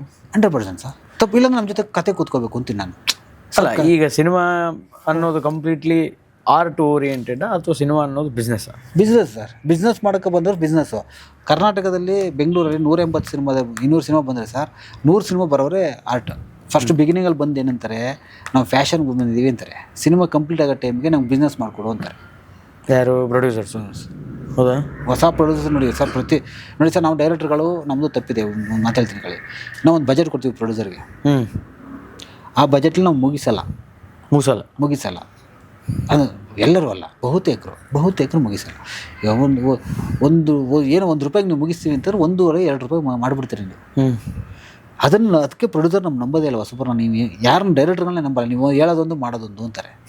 ನಾನು ಹೇಳೋದೇನು ಗೊತ್ತಾ ಸರ್, ವರ್ಷಕ್ಕೆ 180 ಸಿನಿಮಾಗಳು ಬರ್ತವೆ, 200 ಸಿನಿಮಾಗಳು. ಅದ್ರಲ್ಲಿ ನೀವು ನೋಡಿ, ರೆಗ್ಯುಲರ್ ಪ್ರೊಡಕ್ಷನ್ ಹೌಸಿಂದ ಬರೋದು 40 ಸಿನಿಮಾ ಅಷ್ಟೇ, ಜಾಸ್ತಿ ಅಂದರೆ. 160 ಸಿನಿಮಾ ಕೂಡ ಹೊಸ ಪ್ರೊಡ್ಯೂಸರ್ದೆ. ನೀವು ಲಿಸ್ಟ್ ತೆಗಿರಿ. ನೀವು ನಾವೇನಾದ್ರು ನಿರ್ದೇಶಕರುಗಳು ನಾವೆಲ್ಲರೂ ಬಂದ 160 ಪ್ರೊಡ್ಯೂಸರ್ನ ಉಳಿಸ್ಕೊಬಿಟ್ವಿ ಒಂದು ವರ್ಷಕ್ಕೆ ಅಂತಿರ್ಗಳು. 2ನೇ ವರ್ಷಕ್ಕೆ 160 ಇರ್ತಾನೆ. ಬರೋ ವರ್ಷಕ್ಕೆ 160 ಬರ್ತಾನೆ. 320 ಪ್ರೊಡ್ಯೂಸರ್ಸ್ ಇದ್ದಾರೆ ನಮಗೆ. ಉಳಿಸ್ಕೊಂಡ್ರೆ ನಾವೇನು ಮಾಡ್ತೀವಿ, ಬಂದವ್ರು ವಾಪಸ್ ಓಡಿಸ್ಬಿಡ್ತೀವಿ. ಎಷ್ಟೋ ಜನ ಓಡೋಗ್ಬಿಡ್ತಾರೆ, ನಿಮ್ಮ ಸವಾಸ ಸಾಕಪ್ಪ ಅಂತ. ಇದು ಒಂದು ಪಾಯಿಂಟು. ನಿರ್ಮಾಪಕರ ಪಾಯಿಂಟಿಂದ ಒಂದು ಮಾತು ಹೇಳ್ತೀನಿ ಕೇಳಿ. ಫಸ್ಟ್ ಬರ್ತಾರೆ, ಇಲ್ಲ ರೀ ಕತೆ ಹಿಂಗೆ ಮಾಡೋಣ, ಹಿಂಗೆ ಮಾಡಿ ಹಂಗೆ ಮಾಡಿ ಅಂತ ಹೊಸಬರು ಹಾಕೊಳ್ಳಿ. ಅವ್ರು ಫ್ಯಾಷನ್ ಥರ ಸಿನಿಮಾ ಸ್ಟಾರ್ಟ್ ಮಾಡ್ತಾರೆ. ಸಿನಿಮಾ ಇನ್ವೆಸ್ಟ್ಮೆಂಟ್ ಆಗ್ತಾ ಹೋಗುತ್ತೆ. ಕೊನೆಯಲ್ಲಿ ಬಂದಾಗ ಏನಾಗುತ್ತೆ, ಸಿನಿಮಾ ಬಿಸ್ನೆಸ್ ಎಲ್ಲಿ ನಮಗೇನು ಡಬ್ಬಿಂಗ್ ರೈಟ್ಸ್ ಕೊಡ್ತಾಯಿಲ್ಲ, ನಮಗೆ ಯಾವ ರೈಟ್ಸು ಬರ್ತಾಯಿಲ್ಲ ಅಂತ ಆವಾಗ ಸ್ಟಾರ್ಟ್ ಮಾಡ್ತಾರೆ. ನೀವು ಯಾವಾಗ ಈಗ ಮಾರ್ಕೆಟಿಂಗ್ಲಿ ಮಾರಾಟ ಮಾಡಬೇಕು ಅಂದರೆ, ಮಾರಾಟ ಮಾಡೋ ವಸ್ತುವನ್ನು ತೊಗೊಂಡೋಗಿ ಮಾರಾಟ ಮಾಡಬೇಕಾಗುತ್ತೆ. ನೀವು ಬಿಸ್ನೆಸ್ ಮಾಡಬೇಕು ಅಂದರೆ, ಬಿಸ್ನೆಸ್ ಯಾರಾಗುತ್ತೆ ಅವ್ರನ್ನ ಅಷ್ಟು ಇಟ್ಕೊಂಡು ಸಿನಿಮಾ ಮಾಡ್ಬೇಕು. ನೀವು ಬಿಗಿನಿಂಗ್ ಬಂದಾಗ ಫ್ಯಾಷನ್ಗೋಸ್ಕರ ಸಿನಿಮಾ ಮಾಡ್ತೀವಿ ಅಂತೀರಿ, ಎಂಡಿಂಗಲ್ಲಿ ಬಿಸ್ನೆಸ್ ಮಾಡ್ಕೊಡು ಅಂತ ಹೆಂಗಾಗುತ್ತೆ? ಬಿಸ್ನೆಸ್ ಆಗಲ್ಲ. ಅದು ಯಾರೋ ಹೊಸಬ್ರನ್ನ ಹೀರೋ ಹಾಕೊಬರ್ತೀವಿ. ಇಲ್ಲ, ಸ್ಟಾರ್ಟಿಂಗೇ ಹೇಳ್ಬಿಡ್ಬೇಕು ಬಿಸ್ನೆಸ್ ಗುರು ಸಿನಿಮಾ ಬಿಸ್ನೆಸ್. ಆಗ ಏನು ಅಂದರೆ, ನೀವು ಗೊತ್ತಿಲ್ಲ, ಸುಮಾರಷ್ಟು ಪ್ರೊಡ್ಯೂಸರ್ಸ್ ಹಂಗೆ ಇದ್ದಾರೆ, ಪಕ್ಕ ಫಿಕ್ಸ್ ಅವರು. ಬಿಸ್ನೆಸ್ ಬೇಕಾದ್ರೆ ಇನ್ನೊಂದು 5 ಕೋಟಿ ಜಾಸ್ತಿ ಆಗ್ತೀನಿ, ಇಷ್ಟು ಅವ್ರದೇ ಕಾಲ್ ಶೀಟು. ಅವ್ನು ಹಾಕೊಂಡ್ರೆ ಸ್ಯಾಟಲೈಟ್ ಬರುತ್ತೆ, ಇವ್ನು ಹಾಕೊಂಡ್ರೆ ಡಬ್ಬಿಂಗ್. ಅವರೇ ಹೇಳ್ಬಿಡ್ತಾರೆ. ಯಾರ್ದಮ್ಮ ಯಾವ್ದಾದ್ರು ಏನು ಬರಲ್ಲಮ್ಮ, ದುಡ್ಡು ವರ್ಕೌಟ್ ಆಗಲ್ಲ. ಒಂದೇ ಮಾತು, ನೀವು ಸಾಧ್ಯವಾದಷ್ಟು ಜನ ಗಾಂಧಿನಗರದಲ್ಲಿ ಹೋಗಿ ಅಂದರೆ ಡೈರೆಕ್ಟರ್ ಚಾನ್ಸ್ ಇದೆ. ಇದೆ ಸರ್, ಡೈರೆಕ್ಷನಿಗೆ ಚಾನ್ಸ್ ಇದೆ. 100%. ಪ್ರೊಡ್ಯೂಸರ್ ಹೇಳ್ದಂಗೆ ಮಾಡ್ಬೇಕಷ್ಟೆ. ಅಲ್ಲಿ ಡೈರೆಕ್ಟರ್ ಚಾನ್ಸ್ ಇದೆ ಅಂದರೆ, ಈಗ ಅದು ಲಾಸ್ಟ್ಲಿ ಯೋಗ ಅಂತ ಒಂದು ವರ್ಡ್ ಇದೆ. ಆ ಥರ ಟೈಮು ಇರುತ್ತೆ. ಕೆಲವೊಮ್ಮೆ ಏನಾಗುತ್ತೆ, ಸ್ಟಾರ್ ಇರಬೇಕು. ಸ್ಟಾರು ಅದು ನಂಬೋದಲ್ಲ ಸರ್. ಈಗ ನೋಡಿ, ಕೆಲವೊಮ್ಮೆ ನಾವೆಲ್ಲ ಸಿನಿಮಾಗಳು ನೋಡ್ತೀವಿ ಸರ್, ಒಂದು ಆವ್ರೇಜ್ ಸಿನಿಮಾ ಬಂದಿರುತ್ತೆ, ಯಾರಾಬಿರಿ ಹಿಟ್ ಆಗಿಬಿಡುತ್ತೆ. ಕೆಲವು ಎಕ್ಸ್ಟ್ರಾ ಸೂಪರ್ ಸಿನಿಮಾ ಅನ್ನೋದು ಫ್ಲಾಪ್ ಆಗ್ಬಿಟ್ಟಿರುತ್ತೆ. ಏನಂತೀರಿ ಇದನ್ನು? ಎಲ್ಲ ಹೇಳ್ತಾ ಇರ್ತಾರೆ ಆವ್ರೇಜ್ ಸಿನಿಮಾ ಅಂತ ಇರ್ತಾರೆ. ಫೇಸ್ಬುಕ್ಕಲ್ಲಿ ಅವನೋ ಬರೀತಾ ಇರ್ತಾನೆ ಅಂತ ಒಳ್ಳೆ ಸಿನಿಮಾ ಅಲ್ಲ ಅಂತ. ಯಾಗೇನು cinema hit super duper hit ಆಗಿರುತ್ತಲ್ಲ ಅಲ್ವಾ? ಸೊ ಹಾಗೆ ಸಿನಿಮಾ ನನ್ನ ಪ್ರಕಾರ ಏನು ಗೊತ್ತಾ ಸರ್, ಚಾನ್ಸ್ ತಗೊಳ್ಳೋದಷ್ಟೇ. ಅದಕ್ಕೆ ಫಾರ್ಮುಲಾ ಇಲ್ಲ, ಯಾರಿಗೂ ಗೊತ್ತಿಲ್ಲ ಫಾರ್ಮುಲಾ. ಎಂಟ್ರೆನ್ಸಲ್ಲಿ ಎಂಟ್ರಿ ಆಗಬೇಕಾದ್ರೆ ಅದಕ್ಕಲ್ಲ, ಸಿನಿಮಾ ಮಾಡೋದಕ್ಕೆ ಫಾರ್ಮುಲಾ ಇಲ್ಲ ಸರ್. ಓಕೆ, ಸಕ್ಸಸ್ಗೆ ಫಾರ್ಮುಲಾ ಇಲ್ಲ. ಬಟ್ ಚಾನ್ಸ್ ತಗೊಳ್ಳೇಬೇಕು. ನೀವು ನಾವು ಪೆವಿಲಿಯನ್ ಕೂತ್ಕೊಂಡು 6 ಹೊಡಿತೀವೋ 4 ಹೊಡಿತೀವೋ ಹೇಳಲಿಕ್ಕೆ ಬರಲ್ಲ. ಪಿಚ್ಗೆ ಹೋಗಿ ಆಡ್ಬೇಕು, ಪಿಚ್ಗೆ ಹೋಗ್ಬೇಕು, ಬ್ಯಾಟ್ ಹಿಡ್ಕೊಂಡು ನಿಂತ್ಕೋಬೇಕು. ಡಕ್ಔಟ್ ಆಗ್ತಿರೋ ಇಲ್ಲ 100 ಹೊಡಿತೆ, ಅದು ಚಾನ್ಸ್ ತೊಗೊಳ್ಳೇಬೇಕು. ಅದಕ್ಕೆ ನಾವೆಲ್ಲ ಇಷ್ಟು ಸಿನಿಮಾ ವರ್ಷ ಬರ್ತಾ ಇದೆ. ಇವತ್ತು ಸಿನಿಮಾ ದುಡ್ಡು ಬರಲ್ಲ, ಕಾಸು ಬರಲ್ಲ, ಅದು ಬರಲ್ಲ, ಇದು ಬರಲ್ಲ, ಸ್ಯಾಟಲೈಟ್ ಇಲ್ಲ, ರೈಟ್ಸ್ ಇಲ್ಲ ಅಂತೀವಿ ಕೂಡ. ಅದು ನಾವು ಸಿನಿಮಾ ಮಾಡೋದು ಯಾಕೆ ಅಂತಂದರೆ ಅದೊಂದು ಆಶಾಭಾವನೆ. ಏನೇಳಿ ಇದು ವರ್ಕೌಟ್ ಆಗ್ಬೋದು ಅಷ್ಟೇ. ಅದೇ ನಮ್ಮನ್ನು ಉಳಿಸಿರೋದು. ಅದಾಗಿದೆ ಕೂಡ, ಮಿರಾಕಲ್ಸ್ ಆಗುತ್ತೆ. ಯಾವುದೋ ಏನು ಖಂಡಿತ ಆಗುತ್ತೆ. ಹಾಗೆ ಅದೆಲ್ಲ ಅದು ನಮ್ಮದು ಆಗ್ಬಿಡ್ಬೋದು ಅಂತ ಮಾಡೋದ ಪ್ರಾಮಾಣಿಕವಾಗಿ ಮಾಡೋಣ ಅಂತ ಒಂದಷ್ಟು ಜನ ನಾವು ಸುಮ್ಮನೆ ನಿಂತಿದ್ದೀವಿ ಅಷ್ಟೇ. ಏನಾಗುತ್ತೋ ಗೊತ್ತಿಲ್ಲ. ಫುಲ್ ಫ್ಲೆಡ್ಜ್ ಆಗಿ ಸಿನಿಮಾ ರೆಡಿ ಮಾಡಿಕೊಂಡು ನಿರ್ದೇಶನಕ್ಕೆ ಇಳಿದಿದ್ದು ಯಾವುದು? ಫಸ್ಟ್ ಸಿನಿಮಾ ಯಾವುದು ಸರ್ ನಿಮ್ಮದು? ಸರ್ ಫಸ್ಟ್ ಸಿನಿಮಾ ಬಂದ್ಬಿಟ್ಟು ನಾನು ಮಾರ್ಚ್ 23 ಅಂತ ಒಂದು ಸಿನಿಮಾ ಮಾಡಿದೆ. ಹೊಸಬ್ರನ್ನ ಹಾಕೊಂಡ? ಇಲ್ಲ, ಯಶಸ್ ಸೂರ್ಯ ಅಂತ ಹೀರೋ ಕೇಳಿರ್ಬೋದು. ನನ್ನ ಮೊದಲೇ ಸಿನಿಮಾ ಅದು. ಕರ್ನಾಟಕದಲ್ಲಿ ಫಸ್ಟ್ ರೆಡ್ಡಲ್ಲಿ ಕಂಪ್ಲೀಟ್ ಚಿತ್ರೀಕರಣ ಮಾಡಿದಂತಹ ಸಿನಿಮಾ ಅದು. ರೆಡ್ ಕ್ಯಾಮ್ರಾ 2013ರಲ್ಲಿ. ಆದರೆ ನಮಗೇನಾಗುತ್ತೆ ಅಂತಂದರೆ ಅನುಭವದ ಕೊರತೆ ಇತ್ತು. ಸೊ ಹಾಗಾಗಿ ಆ ಸಿನಿಮಾನ ಹೊರಗಡೆ ತರಲಿಕ್ಕೆ ಆಗಲಿಲ್ಲ. ನಾನು ಸಿನಿಮಾ ರಿಲೀಸೇ ಆಗಲಿಲ್ಲ. ಅದು ಪಿಕ್ಚರು ಮಾರ್ಚ್ 23 ಅಂತ. ಆ ಸಿನಿಮಾ ಕಂಪ್ಲೀಟಾಗಿ ಸೆನ್ಸರ್ ಆಗಿ ನಾವು ಸಿನಿಮಾ ರಿಲೀಸ್ ಮಾಡಲಿಕ್ಕಾಗಿಲ್ಲ, ಬೇರೆ ಬೇರೆ ಕಾರಣಗಳಿತ್ತು. ಪ್ರೊಡ್ಯೂಸರ್ ಹೆಂಗಿದ್ರು? ಪ್ರೊಡ್ಯೂಸರ್ ಈಗಲೂ ಜೊತೆ ಫ್ಯಾಷನ್ ಆಗಿತ್ತು. ನಾವೆಲ್ಲ ಸೇರ್ಕೊಂಡು ಫ್ಯಾಷನಾಗೇ ಇದ್ವಿ ಪಿಕ್ಚರು. ಅದನ್ನು ಬೇರೆ ಥರದೇ ಸಿನಿಮಾ ಮಾಡಬೇಕು ಅಂತ. ಇವತ್ತಿಗೂ ಕೂಡ ನನಗೆ ಖುಷಿ ಏನಪ್ಪ ಅಂತಂದರೆ ಆ ಥರ ಸಿನಿಮಾ ಇನ್ನೊಂದು ಬರಲಿ. ಅದೇ ಕತೆ ಸಿನಿಮಾ ಯಾರೂ ಮಾಡಲಿಲ್ಲ. ಆ ಶೇಡ್ ನೀರು ಸಿನಿಮಾ ಯಾರೂ ಮಾಡಲಿಲ್ಲ. ಅದೊಂದು ನನಗೆ ಖುಷಿ ಆಗ್ಬಿಡಪ್ಪ. ಇಷ್ಟು ವರ್ಷ ಆಗಿದೆ, 2013, 2025, ಇವಾಗ 12 ವರ್ಷ ಆಗಿದೆ ಆ ಸಿನಿಮಾ ಮಾಡಿ. ಆ ಶೇಡಲ್ಲಿ ಯಾರು ಸಿನಿಮಾ ಮಾಡಲಿಲ್ವಲ್ಲ, ಬರಲಿಲ್ವಲ್ಲ. ಇವತ್ತು ಯಾರು ಕನ್ನಡದಲ್ಲಂತೂ ಯಾರು ಮಾಡಿಲ್ವಲ್ಲ. ಅದೊಂದೇ ಖುಷಿ ನನಗೆ. ನಾವೇನಾವತ್ತು ಡಿಫ್ರೆಂಟಾಗಿ ಥಿಂಕ್ ಮಾಡಿದ್ವಿ, ಬಟ್ ವರ್ಕೌಟ್ ಆಗಲಿಲ್ಲ. ಅದಾದ ನಂತರ ನಾನು ಪುಟಾಣಿ ಸಫರಿ ಮಾಡಿದೆ. ಮಕ್ಕಳ ಸಿನಿಮಾ ಯಾಕೆ ಮಾಡಿದೆ ಅಂತಂದರೆ ನಾನು ಸಿನಿಮಾ ಮಾಡೋಕ್ಕೆ ಆಗಲಿಲ್ಲ. 2013, 14, 15, 16ವರೆಗೆ ನಾನು ಕೆಲಸ ಆಗಲಿಲ್ಲ. ಬೇರೆ ಏನೇನೋ ಕೆಲಸ ಮಾಡಿದೆ. ಏನು ಮಾಡೋದು, ಬದುಕೋದಕ್ಕೆ ನಾನು ಕಾಲೇಜಲ್ಲಿ ಒಂದಷ್ಟು ಕೆಲಸ ಮಾಡೋದು, ಲೆಕ್ಚರ್ ಕೆಲಸ ಮಾಡೋದು, ಪತ್ರಿಕೋದ್ಯಮದಲ್ಲಿ ಬರೆಯೋದು, ವೆಬ್ಸೈಟಿಗೆ ಬರೆಯೋದು, ಈಗ ಏನೇನೋ ಕೆಲಸಗಳು ಮಾಡ್ತಾ ಹೋದೆ. ಸಿನಿಮಾ ಇಂಡಸ್ಟ್ರಿ ಅಷ್ಟು ಇದಾಗ್ಬಿಟ್ಟು ಆಮೇಲೆ ಮತ್ತೆ ಸಿನಿಮಾ ಮಾಡೋಣ, ಒಂದು ಮಕ್ಕಳ ಸಿನಿಮಾ ಅಂದ್ಬಿಟ್ಟು ನಮ್ಮ ಚಂದ್ರಶೇಖರ್ ಅವ್ರಿಗೆ ಹೇಳಿದೆ, ಸರ್ ಈಗ ಒಂದು ಮಕ್ಕಳ ಸಿನಿಮಾ ಇದೆ ಮಾಡುವ. ಯಾಕೆ ಮಕ್ಕಳ ಸಿನಿಮಾ ಮಾಡ್ತೀವಿ ಅಂತಂದರೆ ಅದಕ್ಕೊಂದು ಸಬ್ಸಿಡಿ ಅಂತ ಅಮೌಂಟ್ ಇದೆ, ಬಟ್ ಥಿಯೇಟ್ರಲ್ಲಿ ಕೂಡ ರನ್ ಮಾಡ್ಬೋದು. ಸರಿ ಅಂತ ಮಕ್ಕಳ ಸಿನಿಮಾ ಮಾಡ್ತೀವಿ. 2017 ರಿಲೀಸ್ ಆಯಿತು. ನೀವು ನೋಡಿ, ಅದು 100 days ರನ್ ಆಯಿತು. ನೀವು TV 9ನಲ್ಲಿ ಅದ್ರ ಬಗ್ಗೆ ಒಂದು ಪ್ರೋಗ್ರಾಮ್ ಕೂಡ ಮಾಡಿದ್ವಿ. ಚಿನ್ನಾರಿ ಮುತ್ತ ಆದಮೇಲೆ ಇನ್ನೂ ಕೂಡ ಸಿನಿಮಾ ಹೌಸ್ಫುಲ್ಲಲ್ಲಿ ಹೋಗ್ತಾ ಇರೋದು ಇದಂತ. ಅದಾದ ನಂತರ ಏನು ಮಾಡಿದ್ವಿ, ಮಾಮೂಲಿ ಬೇರೆ ಎಕ್ಸ್ಪೆರಿಮೆಂಟ್ ಮಾಡ್ತಾ ಹೋದೆ. ಮಠ ಮಾಡಿದೆ, ವಾಸಂತಿದಾಗ ಮಾಡಿದೆ, ವರ್ಣಮಯ ಮಾಡಿದೆ, ನೈಟ್ ಕರ್ಫ್ಯೂ ಮಾಡಿದೆ. ಈ ಮಾಲಾಶ್ರೀ ಅವರು ಹೀರೋ ಅಷ್ಟೇ ಫೈಟ್ ಮಾಡೋರು, ಆ್ಯಕ್ಷನ್ ಸೀಕ್ವೆನ್ಸ್ಗಳನ್ನೆಲ್ಲ ಮಾಡೋರು. ಹಿಂದೆ ದುರ್ಗೆ ನೋಡಿದ್ದೀವಿ, ಚಾಮುಂಡಿ ನೋಡಿದ್ದೀವಿ, ಬೇರೆ ಸಿನಿಮಾಗಳನ್ನೆಲ್ಲ ನೋಡಿದ್ವಿ. ಆಫ್ಟರ್ ಲಾಂಗ್ ಗ್ಯಾಪ್ ಹೆಂಗೆ ಕನ್ವಿನ್ಸ್ ಮಾಡಿದ್ರಿ ಸರ್? ಅದು ಏನಾಗುತ್ತೆ, ಹೋಪ್ಫುಲಿ ಕಿರಣ್ ಬೇಡಿ ಲಾಸ್ಟ್ ಏನೋ ಅವ್ರದ್ದು ಇಲ್ಲ, ಜಂಬದ ಹುಡುಗಿ, ಉಪ್ಪು ಹುಳಿಕಾರ ಆದಮೇಲೆ ಅವ್ರು ಸಿನಿಮಾ ಮಾಡಲಿ 5 ವರ್ಷ ಮಾಡಿರಲಿಲ್ಲ. 5 ವರ್ಷ ಅದಾದ್ಮೇಲೆ ನೈಟ್ ಕರ್ಫ್ಯೂ ಮಾಡಿದ್ರು. ಬಟ್ ನೈಟ್ ಕರ್ಫ್ಯೂಯಿಂದ ದೊಡ್ಡ ಕಥೆ ಸರ್. ಆ್ಯಕ್ಚುಲಿ ನಾನು ಒಂದಿನ ಲಾಕ್ಡೌನ್ ಆಗಿದ್ದಾಗ ಸುಮ್ಮನೆ ಏನೋ ಬರೀತಾ ಕೂತಿದ್ದೆ. ಒಂದು 22 ಅಲ್ಲ ರಿಲೀಸ್ ಆಗಿದೆ, 24 ರಿಲೀಸ್ ಆಯ್ತು ಅದು. 24. ನಾನು ಲಾಕ್ಡೌನಲ್ಲಿ ಒಂದು ಕತೆ ಬರೀತಾ ಕೂತಿದ್ದೆ. ನಾನು ಲಾಕ್ಡೌನ್ ಆಗಿತ್ತು. ಆಗ ನಿರ್ಮಾಪಕ ಚಂದ್ರಶೇಖರ್ ಅವರು ನಂಗೆ ಫೋನ್ ಮಾಡಿದ್ರು, ಏನು ಮಾಡ್ತಿದ್ರಿ ಡೈರೆಕ್ಟ್ರೇ ಅಂತ. ಸರ್ ಹಿಂಗೆ ಏನೋ ಒಂದು ಕತೆ ತಲೆಗೆ ಬಂತು ಮಾಡ್ತಾಯಿದ್ದೆ, ಅದು ಹೈದ್ರಾಬಾದ್ ಯಾವುದೊಂದು ಲಿಸ್ಟು. ಸರಿ ಬನ್ನಿ ಮಾತಾಡೋ ಅಂದ್ರೆ. ಅವಾಗ ಬೆಳಗ್ಗೆ ಹೊತ್ತು ಓಡಾಡಂಗಿರಲಿಲ್ಲ ನಾವು. ಅದು 10 ಗಂಟೆ ಒಳಗೆ ಓಡಾಡಬೇಕು, ಸಂಜೆ 6 ಗಂಟೆ ಮೇಲೆ ಕ್ವಾರಂಟೈನ್ ಆಗಿ. ಸರಿ ನಾನು ಬೈಕ್ ತೊಗೊಂಡು ಅವ್ರ ಮನೆಗೆ ಹೋಗಿ ಡಿಸ್ಕಸ್ ಮಾಡಿ ಹಿಂಗೆ ಸರ್ ಅಂತ, ಚೆನ್ನಾಗಿದೆ ಮಾಡುವ ಅಂತ. ಒಂದು ಲೋ ಬಜೆಟ್ ಸಿನಿಮಾ ಮಾಡೋಣ ಸರ್, ಇದು ಸುಮ್ಮನೆ ನೈಟ್ ಕರ್ಫ್ಯೂ ಒಂದು ನೈಟಲ್ಲಿ ನಡೆಯೋಕತ್ತೆ, ಬೆಳಿಗ್ಗೆ ಸಂಜೆವರೆಗೂ ಅಂತ. ಸರ್ ಸ್ಕ್ರಿಪ್ಟ್ ಪೂರ್ತಿ ಮಾಡ್ಕೊಬನ್ನಿ ಅಂತ. ಅವಾಗೇನು ಕೆಲಸನೂ ಇರಲಿಲ್ಲ. ಸರಿ ಕಂಪ್ಲೀಟ್ ಸ್ಕ್ರಿಪ್ಟ್ ಮಾಡ್ಕೊಂಡು ಬೌಂಡ್ ಸ್ಕ್ರಿಪ್ಟ್ ಮಾಡ್ಕೊಂಡು ತಗೊಂಡು ಅವ್ರು ಕೊಟ್ಟೆ. ಅವ್ರು ನೀಟಾಗಿ ಕೂತು ಓದಿದ್ರು. ಚಂದ್ರಶೇಖರ್ ಅವರು ಓದು ಚೆನ್ನಾಗಿದೆ, ಈ ಸಿನಿಮಾ ಮಾಡೋಣ. ಸರ್ ಏನು ಬಜೆಟ್ ಆಗ್ಬೋದು? ಸರ್ ಹಿಂಗೆ ಸ್ಮಾಲ್ ಬಜೆಟಲ್ಲಿ ಮಾಡೋಣ. ಓಕೆ. ಬಟ್ ಆ ಟೈಮಲ್ಲಿ ಏನಾದರೂ ಭೋಗೇಂದ್ರ ಅವರು, ಜಯಣ್ಣ ಭೋಗೇಂದ್ರ ಅವ್ರು ಏನಾದರೂ ಹೊಸಬ್ರು ಹಾಕೊಂಡು ಮಾಡಿದ್ರೆ ನಿಮ್ಗೆ ಅಷ್ಟೊಂದು ವರ್ಕೌಟ್ ಆಗೋಲ್ಲ. ನೀವೊಂದು ಕೆಲಸ ಮಾಡಿ, ಯಾರು ಸ್ವಲ್ಪ ಗೊತ್ತಿರೋರು ಹಾಕೊಂಡು ಮಾಡೋಣ. ಹಿಂಗೆ ಡಿಸ್ಕಷನ್ ಬಂದಾಗ ಏನಾಯಿತು, ಒಬ್ಬ ಧೀರನ್ ರಾಮ್ಕುಮಾರ್ ಅವರಿದ್ದಾರೆ, ಅವ್ರನ್ನ ಹೀರೋ ಹಾಕೊಂಡು ಮಾಡೋಣ ಅಂತ ಒಂದು ಚರ್ಚೆ ಆಯಿತು. ಅವ್ರ ಜೊತೆ ಡಿಸ್ಕಷನ್ ಮಾಡಿದ್ವಿ, ಓಕೆ ಆಯಿತು. ಫೋಟೋಶೂಟ್ ಕೂಡ ಮಾಡಿದ್ವಿ. ಫೋಟೋಶೂಟ್ ಆದಮೇಲೆ ನೀವು ಇವತ್ತು ಕೂಡ ಬೆಂಗಳೂರು ಮಿರರ್ ಟೈಪ್ ಮಾಡ್ತು, ಇದು ಟೈಮ್ಸ್ ಆಫ್ ಇಂಡಿಯಾ ಗೂಗಲ್ ಹೊಡಿತು ಅಂತಂದರೆ ನಮ್ಮ ಸಿನಿಮಾನೇ ಬರುತ್ತೆ ಫಸ್ಟ್. ಬಟ್ ಅದಾಗಲಿಲ್ಲ. ಆಮೇಲೆ ಧೀರನ್ ಅವ್ರ ಜೊತೆ ನಾವು ಸಿನಿಮಾ ಆಗಲ್ಲ, ಫೋಟೋಶೂಟ್ ಅಷ್ಟೇ ಆಯಿತು. ಆ ನಂತರದ್ದು ಬೇರೆ ಬೇರೆ ಏನೂ ಇದಾಗಿ ಆಗಲಿಲ್ಲ. ಅದಾದಂತ ಯಾರಿಗೆ ಸಿನಿಮಾ ಮಾಡೋದು, ಅದೇ ಸ್ಟೋರಿ, ಅದೇ ಕತೆ, ಅದೇ ಆ ಸಿನಿಮಾ. ಬೇರೆ ಯಾರು ಕತೆ ಮಾಡಿ, ಯಾಕಂದ್ರೆ ಪಾಪ ಅವರು ಆ ಟೈಮಲ್ಲಿ ಶೂಟಿಂಗ್ ಇತ್ತು. ಅದು ಬಜರಂಗಿ 2 ಸಿನಿಮಾ ರಿಲೀಸ್ ಇತ್ತು, ಸಂಜೆ 6 ಗಂಟೆಗೆ ಶೂಟಿಂಗ್ ಇತ್ತು. ಅವತ್ತು ಅಪ್ಪ ಅವರು ಹೋಗ್ಬಿಟ್ರು. ಆಗ ಅವರು ಸ್ವಲ್ಪ ಅಪ್ಸೆಟ್ ಆದರು. ಧೀರನ್ ಅಪ್ಸೆಟ್ ಆಗಿ ಯಾಕೋ ಈ ಮೂಡ್ ಸರಿಯಿಲ್ಲ, ಬೇಡ ಅಂತ. ಸರಿ ಉಂಟು. ಅದಾದ್ಮೇಲೆ ಬೇರೆ ಯಾರ ಕೈಲಿ ಸಿನಿಮಾ ಮಾಡಿಸೋಣ ಅಂತಂದಾಗ ನಿರ್ಮಾಪಕರ ಆವಾಗ ಯಾವ ಸ್ಟೇಜಿಗೆ ಬಂದಿದ್ರು ಅಂತಂದರೆ ಸ್ವಲ್ಪ ಹೊಸಬರು ಬೇಡ, ಗೊತ್ತಿರೋ ಮುಖಕ್ಕೆ ಮಾಡುವ ಅಂತ. ಆಮೇಲಿಂದ ಸುಮಾರಷ್ಟು ಹೀರೋಗಳ ಹತ್ರ ಹೋಗಿದ್ವಿ. ಒಂದಕ್ಕೊಂದು ಸೆಟ್ ಆಗಲಿಲ್ಲ. ಕೆಲವೊಂದು ಅವ್ರ ಇದು ಗೊತ್ತಾಗಲಿಲ್ಲ, ಕೆಲವರಿಗೆ ಬೇರೆ ಥರ ಏನೋ ಸ್ಟೋರಿ ಸೆಟ್ ಆಗಲಿಲ್ಲ. ಈ ಥರದ್ದೇನೋ ಒಂದಷ್ಟಾಗಿ ಸುಮಾರು ಒಂದು 8-10 ಹೀರೋಗಳು. ಹೌದಾ? ಹೌದು. ಯಾರ ಹತ್ರ ಹೋಗಿದ್ವಿ? ಹೋಗಿದ್ವಿ. ರಮೇಶ್ ಅರವಿಂದ್ ಕತೆ ಹೇಳಿದ್ದೆ ನಾನು. ಓಕೆ. ಪಾಪ ಅವ್ರದ್ದು ಕಥೆಲ್ಲ ಓಕೆ ಆಗಿತ್ತು, ಬೇರೆ ಕಾರಣಗಳಿಂದ ಅದು ಇದಾಗ್ಬಿಡ್ತು. ರಿಷಿಗೆ ಹೇಳಿದ್ದೆ, ರಿಷಬ್ ಶೆಟ್ಟಿ ಅವ್ರಿಗೂ ಫೋನ್ ಮಾಡಿದ್ದೆ ನಾನು. ಓಕೆ. ಆಗ ಅವ್ರು ಇನ್ನೂ ಕಾಂತಾರ ಮಾಡಿರಲಿಲ್ಲ. ಅವರಿಲ್ಲ, ನನಗೆ ನಾನು ರುದ್ರಪ್ರಾಯಗ ಕೈಯಲ್ಲಿದ್ದೀನಿ, ಇನ್ನೂ ಶಿವಣ್ಣ ಅವ್ರ ಕತೆ ಹೇಳಿದ್ದೀನಿ, ನನಗೆ 25 ದಿನ ಡೇಟ್ಸ್ ಕೊಟ್ಟು ನಾನೇ ಒಂದು ಸಿನಿಮಾ ಮಾಡ್ಕೋತೀನಿ ಅನ್ನೋ ಥರದಲ್ಲಿ ಅವ್ರು ಮಾತಾಡಿದರು. ಸುಮಾರಷ್ಟು ಜನ ಕೇಳ್ತೀವಿ ನಾವು ಕತೆ. ಕೊನೆಯಲ್ಲಿ ಹೆಗೇನು ಭೋಗೇಂದ್ರ ಅವರೇ ನಮಗೆ ಐಡಿಯಾ ಕೊಟ್ಟರು, ಒಂದು ಕೆಲಸ ಮಾಡಿ, ಈಗ ಫೀಮೇಲ್ ಓರಿಯೆಂಟೆಡ್ ಮಾಡಿಬಿಡಿ. ಇದು ನಾನು 2 ವರ್ಷದ ಕತೆ ಬರ್ತಿದ್ದೆ ಅವಾಗ. ಆ್ಯಕ್ಚುಲಿ ಫೀಮೇಲ್ ಓರಿಯೆಂಟೆಡ್ ಅದು ಅವ್ರಿಗೆ ಗೊತ್ತಿತ್ತು ಅವರಿಗೆ. ನೀವಾಗ ಒಂದು ಕೆಲಸ ಮಾಡಿ, ಈ ಮೇಲ್ ಓರಿಯೆಂಟೆಡ್ ಪಕ್ಕಕ್ಕೆ ಇಟ್ಬಿಟ್ಟು ಫೀಮೇಲ್ ಓರಿಯೆಂಟೆಡ್ ಮಾಡಿಬಿಡಿ. ಸರಿ, ಯಾರ ಕೈಲಿ ಮಾಡಿಸೋಣ ಅಂದಾಗ ಅಗೇನ್ ಫೀಮೇಲ್ 1-2-3 ಹೆಸರುಗಳು ಬಂದವು. ಬಟ್ ಫೈಟಿಂಗ್ ಮಾಡೋಂಥವ್ರು, ಆ್ಯಕ್ಷನ್ ಇಮೇಜ್ ಇರೋರು ಬೇಕು ಅಂದಾಗ ಮಾಲೇಶ್ವರ ಅವ್ರು ಆಗ್ತಾರೆ. ಬಟ್ ಹೋಗಿ ಮಾತಾಡಿ ಅಂತ. ನಾವು ಫಸ್ಟು ಹೋದಾಗ ಮಾಲೇಶ್ವರ ಅವ್ರು ಒಪ್ಪಲಿಲ್ಲ. ಯಾವುದು ಅಂದರೆ ಪಾಪ ಆಗ್ತಾನೆ ರಾಮ ಅವ್ರು ಹೋಗ್ಬಿಟ್ಟಿದ್ರು, ಇದೇ ಕೊರೋನಾದಲ್ಲಿ ಹೋಗಿದ್ರು. ಸರಿ ಅಂದ್ಬಿಟ್ಟು ನಾವು ಹೋಗಿ ಮಾತುಕತೆ ಆಡಿ ಸಿನಿಮಾ ಮಾಡೋಣ ಅಂತಂದಾಗ ಫಸ್ಟು ಅವರು ಒಂದೆರಡು ಮೀಟಿಂಗ್ವರೆಗೂ ಅವರು ಕನ್ವಿನ್ಸ್ ಆಗಲಿಲ್ಲ. ಆಮೇಲೆ ಸ್ಟೋರಿ ಹೇಳಿದ್ಮೇಲೆ ಅವ್ರು ಒಪ್ಕೊಂಡ್ರು, ಅವ್ರು ಚೆನ್ನಾಗಿದೆ ಅಂತ. ಯಾಕೆ ಅವ್ರಿಗೆ ಮತ್ತೆ ಒಂದು ಪ್ರಶ್ನೆ ಕಾಡ್ತು, ಅಯ್ಯೋ ರಾಮನು ಅದರಲ್ಲೇ ಹೋಗ್ಬಿಟ್ಟವ್ರೆ ಸರ್, ಮತ್ತೆ ನಾವು ಈ ಸಿನಿಮಾ ಮಾಡಬೇಕಾ, ನಮ್ಮ ಮಕ್ಕಳು ಬೇಡ ಅಂತವ್ರೆ ಅಂತ. ಮತ್ತೆ ಹೋಗಿ ಕನ್ವಿನ್ಸ್ ಮಾಡೋದಾಯ್ತು. ಇಲ್ಲ ಮೇಡಮ್, ಆ ಥರ ಅಲ್ಲ, ಯಾಕಂದರೆ ಇದೊಂದು ಡಾಕ್ಯುಮೆಂಟು. ನಾನು ಅಂದ್ಕೊಂಡಿದ್ದೇನೆ ಅಂದರೆ ನೈಟ್ ಕರ್ಫ್ಯೂ ವಿಜುವಲ್ ಡಾಕ್ಯುಮೆಂಟ್ರಿ ಅಂತ. ಒಂದಿಷ್ಟ ಯಾಕೆ ಅಂತಂದರೆ ಒಂದು ರಾತ್ರಿ ನಡೆಯೋದು ಅನ್ನೋಕ್ಕಿಂತ ಹೆಚ್ಚಾಗಿ ಒಂದು ಅದ್ಭುತವಾದಂಥ, ಅದು ಅದ್ಭುತವಾಗಿದ್ರು ಕೂಡ ಅದು ಇನ್ನೊಂದ್ಸರಿ ಬರೋದು ಬೇಡ. ಒಂದು ಲಾಕ್ಡೌನು, ಜನ ಯಾರು ಹೊರಗಡೆ ಓಡಾಡೋಂಗಿಲ್ಲ.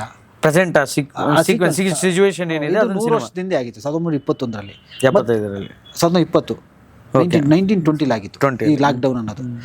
100 ವರ್ಷಗಳ ನಂತರ ಇದಾಗಿದೆ. ಮತ್ತೆ ಈಗ ನಾವು ಇವತ್ತು ಮುಂದಿನ ಜನ್ರೇಷನ್ ಅವ್ರಿಗೆ ನಾವು ಯಾವ ಥರ ಕೂತ್ಕೊಂಡು ಇಲ್ಲ ಆ ಟೈಮಲ್ಲಿ ನಾವು ಹೊರಗಡೆನೆ ಬರ್ತಾ ಇರಲಿಲ್ಲ, ಮನೆ ಒಳಗೆ ಇದ್ವಿ 3 ತಿಂಗಳು ಅಂದ್ರೆ ಯಾರೂ ನಂಬಲ್ಲ. ಇದೊಂದು ವಿಜುವಲ್ ಡಾಕ್ಯುಮೆಂಟ್ರಿ ಆಗುತ್ತೆ. ಮುಂದೊಂದು ದಿನ ಸಿನಿಮಾ ರೆಫರೆನ್ಸ್ ತೊಗೊಂಡು ಈ ಸಿನಿಮಾ ನೋಡುವಾಗ ಹಿಂಗೆಲ್ಲ ಆಗಿತ್ತು, ಅವತ್ತು ಯಾರು ಹೊರಗಡೆನೇ ಬರ್ತಾ ಇರಲಿಲ್ವಾ, ಜನ ಓಡಾಡಂಗಿರಲಿಲ್ವಾ ಅಂತಂದ ಒಂದು. ಆ್ಯಕ್ಚುಲಿ ನೀವು ಹೇಳಿದಾಗ ನಂಗೆ ಐ ಫೀಲ್ ರಿಗ್ರೆಟ್. 1975 ಎಮರ್ಜೆನ್ಸಿ ಆಗಿತ್ತಲ್ಲ, ಇವತ್ತು ಎಮರ್ಜೆನ್ಸಿ ಬಗ್ಗೆ ಕೇಳಿದ್ರೆ ನಮಗೆ ಒಬ್ಬೊಬ್ರು ಒಂದೊಂದು ಥರ ಕತೆ ಹೇಳ್ತಾರೆ. ಹೌದು, ವಿಜುವಲೈಸೇಷನ್ಸ್ ಏನಾದರೂ ಸಿಕ್ಕಿದ್ರೆ ಎಷ್ಟು ಅನುಕೂಲ ಆಗಿರೋದು ನಮಗೆ ಅದ್ರ ಬಗ್ಗೆ ತಿಳ್ಕೊಳ್ಳೋಕ್ಕೆ. ಅಲ್ವೇ? ಯಾಕೆ ಜೈಲಿಗೆ ಹಾಕಿದ್ರು, ಯಾಕೆ ಕರೆಂಟ್ ತೆಗಿತಿದ್ರು, ಯಾಕೆ ಲೈಟ್ ಆಫ್ ಮಾಡ್ತಿದ್ರು, ಮನೆಯಿಂದ ಯಾಕೆ ಹೊರಗಡೆ ಬರಬೇಡ ಅಂತಿದ್ರು ಅವೆಲ್ಲ ಈಗ ನಮಗೆ ಬಹಳ ಅದ್ರದ್ದು ಕಾತಂಕ ಇಲ್ಲ. ಆ್ಯಕ್ಚುಲಿ ನೋಡಿ, ವರ್ಲ್ಡಲ್ಲಿ ಅದು ಸುಮಾರಷ್ಟು ಸಿನಿಮಾ ಮಾಡ್ರು, ಸೆಕೆಂಡ್ ವರ್ಲ್ಡ್ ವಾರ್ ಬಗ್ಗೆ ಎಲ್ಲ. ನಮ್ಮಲ್ಲಿ ಅದರ ವಿಜುವಲ್ ಡಾಕ್ಯುಮೆಂಟ್ರಿ ಕಡಿಮೆ ಆಯಿತು. ಅದು ಬರೀ ಡಾಕ್ಯುಮೆಂಟ್ರಿ ಮಾಡಿಟ್ರೆ ಜನಕ್ಕೆ ತಲುಪಲ್ಲ. ಅದೊಂದು ಕಮರ್ಷಿಯಲ್ ಸಿನಿಮಾದಲ್ಲಿ ಸೇರಿಸ್ಬಿಟ್ರೆ ಅದಕ್ಕೆ ಜನ ನೋಡ್ತಾರೆ ಅನ್ನೋ ಕಾರಣಕ್ಕೆ ನಾನು ಅವ್ರ ಮೇಡಮ್ಗೆ ಹೇಳಿದೆ, ಮೇಡಮ್ ಇದೊಂದು ಸಿನಿಮಾ ಯಾವತ್ತಿಗೂ ಬೇಕಾಗುತ್ತೆ, ಇವತ್ತೇನಾಗುತ್ತೋ ಗೊತ್ತಿಲ್ಲ ರಿಸಲ್ಟ್ ನನಗೆ, ಇನ್ನು 10-20 ವರ್ಷ 50 ವರ್ಷಕ್ಕೆ ಇದೊಂದು ಸಿನಿಮಾ ವಿಜುವಲ್ ಡಾಕ್ಯುಮೆಂಟ್ರಿ. ಲಾಕ್ಡೌನ್ನ ಡಾಕ್ಯುಮೆಂಟೇಷನ್ ನೀವು ಇರ್ತೀರಿ ಅಂತ ಅವ್ರಿಗೆ ಒಪ್ಪಿಸಿದ ಮೇಲೆ ಅವ್ರು ಒಪ್ಕೊಂಡ್ರು. ಆಮೇಲೆ ಸೂಪರ್, ಅವ್ರು ಒಂದ್ಸರಿ ಒಪ್ಪೋದ್ಮೇಲೆ ಮುಗೀತು ಸರ್. ಒಳ್ಳೆ ಬಿಸ್ನೆಸ್ ಮಾಡ್ತಾರೆ ಸಿನಿಮಾ. ಅಂದರೆ ಲಾಸ್ ಅಂತೂ ಆಗಲಿಲ್ಲ. ಓಕೆ, ಚೆನ್ನಾಗಾಯ್ತು ಸಿನಿಮಾ. ಸರ್, ಕನ್ನಡದಲ್ಲಿ ಬಹಳ ದೊಡ್ಡ ಪ್ರಮಾಣದ ಹೆಸರು ಮಾಡಿರೋ ಸಿನಿಮಾ ಮಠ. ಜಗ್ಗೇಶ್ ಅವರು 100ನೇ ಸಿನಿಮಾ. ಒಬ್ಬ ಅದ್ಭುತ ಡೈರೆಕ್ಟರ್ ನಮ್ಮ ಕನ್ನಡ ಇಂಡಸ್ಟ್ರಿಗೆ ಇಂಟ್ರಡ್ಯೂಸ್ ಆಗ್ತಾರೆ. That is one and only Guruprasad ಅವರು. ನಿಜವಾಗ್ಲೂ sir, when I feel depressed, Math cinema ತೆಗಿದ್ದೆ open ಮಾಡ್ತೀನಿ ನಾನು. ಸುಮಾರು ಜನ ನನಗೆ ಈಗಲೂ ಆ ಸಿನಿಮಾ ಹೆಂಗಂದ್ರೆ ಸ್ಟಾರ್ಟಿಂಗಿಂದ ಎಂಡಿಂಗ್ವರೆಗೂ ಬಾಯಾಗಿದೆ ಸಿನಿಮಾ. ಹೌದು, ಅಂದರೆ ಅಷ್ಟು ಮಜವಾಗಿದೆ ಸಿನಿಮಾ. ಹೌದು, ಅಂದರೆ ಅದೂ ಹಂಗೆ, ಈ ಕಮರ್ಷಿಯಲ್ ಸಿನಿಮಾನು ಅನ್ನಂಗಿಲ್ಲ, ಈ ಕಡೆ ಆರ್ಟ್ ಸಿನಿಮಾನು ಅನ್ನಂಗಿಲ್ಲ, ಈ ಕಡೆ ಎಕ್ಸ್ಪೆರಿಮೆಂಟಲ್ ಸಿನಿಮಾನು ಅನ್ನಂಗಿಲ್ಲ. ಗ್ರೇಟ್ ಸಿನಿಮಾ ಅದು ಹಾಗೆ.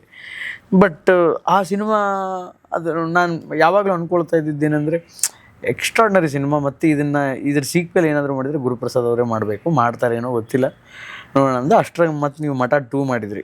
ಹೆಂಗೆ ಮಠ 2 ಉಟ್ಕೊಂಡಿದ್ದು ಹೆಂಗೆ ಸರ್? ಅಂದರೆ ನೀವು ಧೈರ್ಯ ಮಾಡಿದ್ದು ಹೆಂಗೆ ಆ ಟೈಟಲ್ಗೆ? ಇಲ್ಲ ಹಂಗಲ್ಲ, ನಾವೇನೋ ಅಂದರೆ ನನಗೆ ಒಬ್ಬರು ಬಂದರು, ಮತ್ತು ಅದೇ ಕ್ಯಾರೆಕ್ಟರ್ಗಳನ್ನೆಲ್ಲ ಹಾಕೊಂಡಿದ್ದೀರಿ. ಈಗ ಸಂತೋಷ್ ದಾವಣಗೆರೆ ಅಂತ ಒಬ್ಬರು ಬಂದರು, ಆ ಸಿನಿಮಾದ ಮೇನ್ ಕ್ಯಾರೆಕ್ಟರ್ ಮಾಡೋರು. ಚಿಕ್ಕ ಪುಟ್ಟ ಪಾತ್ರ ಮಾಡಿದ ಸಿನಿಮಾದಲ್ಲಿ ಅವ್ರು ಬಂದುಬಿಟ್ಟು ನನಗೊಂದಿನ ಏನು ಹೇಳಿದ್ರು, ಸರ್ ಹಿಂಗೆ ನಾನೊಂದು ಸಿನಿಮಾ ಮಾಡಬೇಕು, ನಾನು ಏನು ಅಂತ ಹೇಳಿ, ಇಲ್ಲ ನನಗೊಂದು ಸಿನಿಮಾ ಮಾಡಿಕೊಡಿ ನೀವು. ಕತೆ ಅವ್ರದ್ದೇನಾ? ಕತೆ ಅವ್ರದ್ದೆ. ಯಾಕೆ ಸಿನಿಮಾ ಮಾಡ್ಕೊಡಿ? ಇಲ್ಲ ನಾನು ಒಂದು ಕೆಲಸ ಮಾಡಿದೆ, ನಾನು ಬೈಕ್ ತೊಗೊಂಡು 597 ದಿನ 5,000ಕ್ಕೂ ಹೆಚ್ಚು ಮಠಗಳನ್ನ ಭೇಟಿ ಮಾಡಿದ್ದೀನಿ.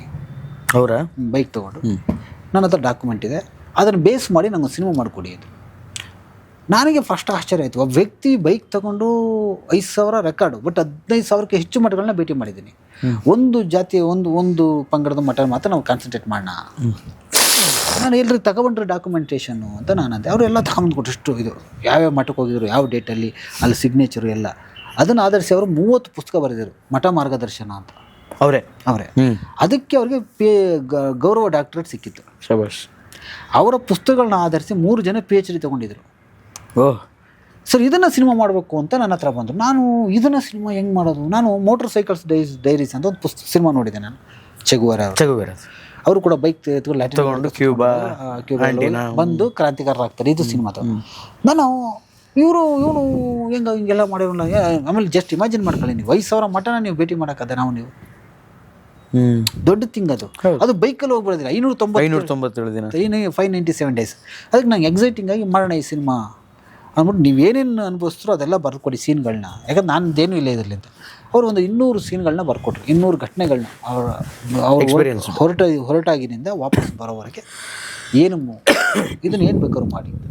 ಸೊ ಅವರೇ ಕರ್ಕೊಂಡೋಗಿ ನಿರ್ಮಾಪಕರು ರಮೇಶ್ ಅಂತ RT ನಗರದವರು, ಅವ್ರಿಗೆ ಪರಿಚಯ ಮಾಡಿಸಿದ್ರು. ತುಂಬ ಒಳ್ಳೆ ಪ್ರೊಡ್ಯೂಸರು. ಅವರು ಕೂಡ ಇವನು ಇಷ್ಟೊಂದೆಲ್ಲ ಸಾಧನೆ ಮಾಡಿದ್ದಾನೆ, ನಮ್ಮ ಕಡೆಯಿಂದ ಅವನ ಸಾಧನೆಗೆ ಒಂದು ಚಿಕ್ಕ ಇದು ಮಾಡಿ ಸಿನಿಮಾ ನಾನು ಅಂತ ಗ್ರೀನ್ ಸಿಗ್ನಲ್ ಕೊಟ್ಟರು. ಶಬಾಷ್. ಸರಿ, ಮಠಗಳ ಬಗ್ಗೆ ಸಿನಿಮಾ ಮಾಡ್ತಿದ್ವಿ. ಒಬ್ಬ ಹೀರೋ ಇಲ್ಲಿಂದ ಮಲೆ ಮಹದೇಶ್ವರ ಬೆಟ್ಟದಿಂದ ಹೋಗ್ತಾನೆ. ಅವು ಬೀದರ್ನ ಔರಾದಲ್ಲಿ ಅವನ ಜರ್ನಿ ಎಂಡ್ ಆಗುತ್ತೆ. ಬೀದರ್ನ ಔರಾದ್ ಅಂದ್ರೆ ತುದಿ ಮಲೆ ಮಹದೇಶ್ವರ ಬೆಟ್ಟದಿಂದ ಸಿನಿಮಾ ಸ್ಟಾರ್ಟ್ ಆಗುತ್ತೆ. ಇದ್ರ ಮಧ್ಯದಲ್ಲಿ ಎಲ್ಲ ಜಿಲ್ಲೆಗಳನ್ನೂ ಭೇಟಿ ಮಾಡ್ಕೊತಾ ಹೋಗ್ತಾನೆ. ಅಲ್ಲಿ ಏನೇನು ಘಟನೆಗಳು ನಡೀತಾ ಹೋಗ್ತವೆ. ಇದು ಸಿನಿಮಾದ ಕತೆ, ಇಟ್ಸ್ ನಾಟ್ ಫಿಕ್ಷನ್, ಇದು ನಡೆದ ಕತೆ. ಅವನು ನೋಡ್ತಾ ಹೋಗ್ತಾನೆ. ಸರಿ, ನಾನು ಇದನ್ನು ಡಿವೈಡ್ ಮಾಡ್ಕೊಂಡೆ. ಅನ್ನದಾಸೋಹ, ಅಕ್ಷರ ದಾಸೋಹ, ಆಶ್ರಯ ದಾಸೋಹ, ಈ 3 ಕೂಡ ನಾವು ಮಠಗಳು ಮಾಡ್ತಾ ಬಂದಿವೆ. ಮಠಗಳ ಪ್ರಾಮುಖ್ಯತೆ ಇಷ್ಟಿದೆ, ಇದನ್ನು ಹೈಲೈಟ್ ಮಾಡೋಣ. ಅನ್ನದಾಸೋಹ, ಅಕ್ಷರ ದಾಸೋಹ ಮತ್ತು ಆಶ್ರಯ ದಾಸೋಹನ ಯಾವ ಥರ ಮಠಗಳು ಮಾಡ್ತಾ ಇದ್ವು ಅದನ್ನು ಡಿವೈಡ್ ಮಾಡ್ಕೊ ಅದಕ್ಕೆ ತಕ್ಕಂಥ ಸೀನ್ಗಳನ್ನ ಜೋಡಿಸ್ಬಿಟ್ಟು ಈ ಸಿನಿಮಾ ಮಾಡೋಣ ಅಂತ. ಬಟ್ ಇನ್ನು ಕಮರ್ಷಿಯಲಿ ಮಾಡಿದಾಗ ಸ್ವಲ್ಪ ಕಾಮಿಡಿ ಬೇಕು ಒಂದಷ್ಟು, ಯಾಕಂದ್ರೆ ಆ ಮಟ್ಟಕ್ಕೆ ಕಂಪೇರ್ ಫಸ್ಟ್ ಅದಾಗ್ಬಿಟ್ಮೇಲೆ ಏನು ಹೆಸರಿಡೋದು, ನಾವು ಫಸ್ಟ್ ಯಾತ್ರಿಕ ಅಂತ ಇಟ್ಟಿದ್ವಿ. ಯಾತ್ರಿಕ ಅಂದ ತಕ್ಷಣ ಮಠಕ್ಕೆ ಅದಕ್ಕೂ ಸಂಬಂಧನೇ ಇಲ್ಲ ಅಂದಂಗೆ ಆಗ್ಬಿಡ್ತು. ಯಾತ್ರಿಕ ಏನು ಬೇಕಾದ್ರೂ ಆಗ್ಬೋದು, ದೇವಸ್ಥಾನ. ಹೌದು ಸರ್. ಇನ್ನೇನು ಹಿಡಿದು ಮಠಾಧಿಪತಿ ಎಂದು ಇಡೋಣ. ಮಠಾಧಿಪತಿ ಅಂದ ತಕ್ಷಣ ಏನಾಗುತ್ತೆ, ಒಬ್ಬ ವ್ಯಕ್ತಿ ಆಗೋಯ್ತು, ಯಾರೋ ಮಠಾಧೀಶದಿಂದ ಆಗುತ್ತೆ, ಮಠಾಧಿಪತಿ ಆಗುತ್ತೆ. ಗದ್ದುಗೆ ಅಂತ ಇಡವ ಅಂತ. ಗದ್ದುಗೆ ಅಂದರೆ ಎಷ್ಟೋ ಜನಕ್ಕೆ ಮಠಕ್ಕೆ ರಿಲೇಟೆಡ್ ಅಂತ ಗೊತ್ತಿಲ್ಲ. ಹೀಗೆ ಸುಮಾರಷ್ಟು ಟೈಟ್ಲ್ಗಳನ್ನ ಹುಡ್ತಾ ಇದ್ವಿ. ನಂಗೆ ಮಠ ಅನ್ನೋದು ನನಗೆ ಗೊತ್ತಿದ್ದಂಗೆ ನನ್ನ ಕತ್ತಿನ ಮೇಲೆ ತೂಗು ಕತ್ತಿ, ಅದು ಇಡಬಾರ್ದು ಅಂತ. ಈಗ ಇಟ್ಟರೆ ಅದು ಜನ ಕಂಪೇರ್ ಮಾಡ್ತಾರಲ್ಲ, ಆ ಮಟ್ಟಕ್ಕೆ ಕಂಪೇರ್ ಮಾಡ್ತಾರೆ. ನಮ್ಮದು ಡಾಕ್ಯುಮೆಂಟ್ರಿ, ಅವ್ರದ್ದು ಸಂಬಂಧನೇ ಇಲ್ಲ, ಅದಕ್ಕೆ ಸಂಬಂಧ ಇಲ್ಲ. ಅದು ನೋಡ್ಕೊಬಂದು ಏನು ಗುರಿದು ಡಾಕ್ಯುಮೆಂಟ್ರಿ ಬೈಕ್ ಎತ್ಕೊಂಡು ಎಲ್ಲ ಮಠ ನೋಡ್ಕೊಬಂದು ಇದು ಪಿಕ್ಚರ್ ಮಾಡೋರು ಅಂತಂತಾರೆ. ಹೌದಲ್ಲ? ಹಾಗಾಗಿ ನನಗೇನು ಅಂದರೆ ಈ ಮಠ ಟೈಟ್ಲ್ ಹೆಂಗಾರು ಅವಾಯ್ಡ್ ಮಾಡಬೇಕು ಅಂತ ಹುಡುಕಿದ್ವಿ, ಸಿಗಲಿಲ್ಲ. ಸರಿ, ಮಠ ಇಟ್ಬೋಣ ಅಂತ ನಾನು ಗುರುಪ್ರಸಾದ್ ಹತ್ರ ಹೋದೆ. ಹೋಗಿ ಅವ್ರ ಮುಂದೆ ಕೂತ್ಕೊಂಡು ಹಿಂಗಾಗಿದೆ, ನೀವೇ ಅನ್ಕೊಂಡ್ರೆ ಮಠ ಇಡೋಣ ಅಂತ. ನಾವೆಲ್ಲ ಡಿಸ್ಕಸ್ ಮಾಡಿ ಏನು ಇಡ್ಬೋದು ಮಠಗಳ ಬಗ್ಗೆ ಟಕ್ಕಂತ ಸಿನಿಮಾದ ಹೆಸರು ಕಲಿತ ತಕ್ಷಣ ಮಠ ಅಂತ ಬರೋದು, ಮಠ ಅಂತಲೇ ಇಟ್ಬೋಣ. ಸರ್, ಆಗ ಗುರುಪ್ರಸಾದ್ ಹತ್ರ ಹೋಗೋಣ. ಗುರುಪ್ರಸಾದ್ ಹತ್ರ ಹೋದ್ವಿ. ಹೋಗಿ ಒಂದು 2 hours ಕೂತ್ಕೊಂಡು ಡಿಸ್ಕಷನ್ ಮಾಡಿದೆ. ಯಾಕಂದ್ರೆ ನಂಗೆ ಮೊದಲೇ ಗೊತ್ತಿಲ್ಲ, ಈ ಪುಸ್ತಕ ಅವರೇ ಬಿಡುಗಡೆ ಮಾಡಿಕೊಟ್ಟಿದ್ರು. 101 ಚಿತ್ರ. ಸೊ ಹಾಗೆ ಅವರು ಯಾಕೆ ಇಡ್ತೀರಾ ಮಠ, ಬೇರೆ ಯಾವ್ದಾದ್ರು ಟೈಟ್ಲು ರಿಜಿಸ್ಟರ್ ಮಾಡಿಸಿ, ಯಾಕೆ ಎಲ್ಲ ಇಡ್ತೀರಾ ನೀವು ಇದನ್ನು? ಸರ್, ನಾನು ಅದೇ ಹೇಳ್ತಿದ್ದೀನಿ, ಯಾವ್ದಾದ್ರು ಒಂದು ವರ್ಡ್ ಕೊಟ್ಬಿಡಿ ನನಗೆ, ಇಮಿಡಿಯೇಟ್ ಚೇಂಜ್ ಮಾಡಿಸ್ಬಿಡ್ತೀನಿ. ನನಗೆ ಬೇರೆ ಸುತ್ತೋಯ್ತಾರೆ. ಅವರು ಕೂತ್ಕೊಂಡು ಯೋಚನೆ ಮಾಡಿದ್ರು. 1 hour ಕೂತ್ಕೊಂಡು ಡಿಸ್ಕಷನ್. ಅವ್ರು ಯಾವುದೋ ಒಂದು ಟೈಟ್ಲ್ ಹೇಳ್ತಾರೆ, ನಾನು ಹಂಗಾಗಲ್ಲ ಅಂತ ಹೇಳಿ ಲಾಸ್ಟ್ಲಿ ಅವರು ಬಿಡ್ರಿ, ನೀ ಬೇರೆ ಯಾವುದು ಸೂಟೇ ಆಗಲ್ಲ ರೀ, ಮಠನೇ ಆಗುತ್ತೆ ರೀ, ಇದನ್ನೇ ಮಾಡಿಬಿಡಿ ಅವ್ರು ಹೇಳ್ಬಿಟ್ರು. ಅದಾಗ್ಬಿಟ್ಮೇಲೆ ನಾನು ಇಟ್ಬಿಟ್ಮೇಲೆ ನಂಗೊಂದು ಫೀಲ್ ಕಾಡೋಕ್ಕೆ ಸ್ಟಾರ್ಟ್ ಆಯಿತು. ಮಠ ಅಂದರೆ ಗುರುಪ್ರಸಾದ್ ಅಂದರೆ ಮಠ. ಈಗ ನಾನೆಲ್ಲೋ ಮಧ್ಯದಲ್ಲಿ ಸಿನಿಮಾ ಮಠ ಅಂತ ಮಾಡಿ ಅದು ರವೀಂದ್ರ ಮಠ ಅಂತ ಆಗೋದು ಬೇಡ ಅಂದ್ಬಿಟ್ಟು ನಾನು ಅಂದೆ ಗುರುಗಳೇ ಒಂದು ಕೆಲಸ ಮಾಡಿ, ನೀವು ಈ ಸಿನಿಮಾದಲ್ಲಿ ಇದ್ಬಿಡಿ. ಮಠ ಅಂತ ಬಂದರೆ ನೀವು ಇರಬೇಕು, ಎಷ್ಟೇ ಪಿಕ್ಚರ್ ಬರಲಿ ಕರ್ನಾಟಕದಲ್ಲಿ ನೀವಿರಲಿ, ನೀವು ಆ್ಯಕ್ಟಿಂಗ್ ಮಾಡಿಬಿಡಿ ಈ ಸಿನಿಮಾದಲ್ಲಿ. ಓ, ಇದು ಸಿನಿಮಾಗಿನ ಮುಂಚೆ, ಶೂಟಿಂಗ್ ಮುಂಚೆ ಇದು ಡಿಸ್ಕಷನ್, ಈಗ ಟೈಟಲ್ ಡಿಸ್ಕಷನ್ ಆಗಿತ್ತು. ಆವಾಗ ನೀವು ಆ್ಯಕ್ಟಿಂಗ್ ಮಾಡಿ. ಓಕೆ ರಾಜ, ಪಾಪ ಅವರು ಅಷ್ಟೇ ಫಸ್ಟ್ ಏನು ಕಿತ್ತಾಟ ಮಾಡೋದು ಅಷ್ಟೇ. ಆಮೇಲೆ ಓಕೆ ಡೈರೆಕ್ಟ್ರೆ ಪರಿಚಯ ಇತ್ತಾ ಮೊದಲಿಂದ ಈ ಪುಸ್ತಕ ರಿಲೀಸ್ ಈ ಡಿಸ್ಕಷನ್ ಎಲ್ಲ ಆಗ್ಬಿಟ್ಮೇಲೆ ನನಗೆ ಹೇಳಿದೆ, ಹಿಂಗೆ ಮಾಡುವ, ನೀವಿರಲಿ. ಮಠ ಅಂದರೆ ನೀವು ಇದ್ಬಿಡಿ, ನನಗೆ ಬೇಡ, ನನಗೆ ಮಠ ರವೀಂದ್ರ ಅಂತ ಅನ್ನೋದೇ ನಂಗೆ ಇಷ್ಟ ಇಲ್ಲ. ನಂದೆಲ್ಲ ಜಾನರ್ ಇದು.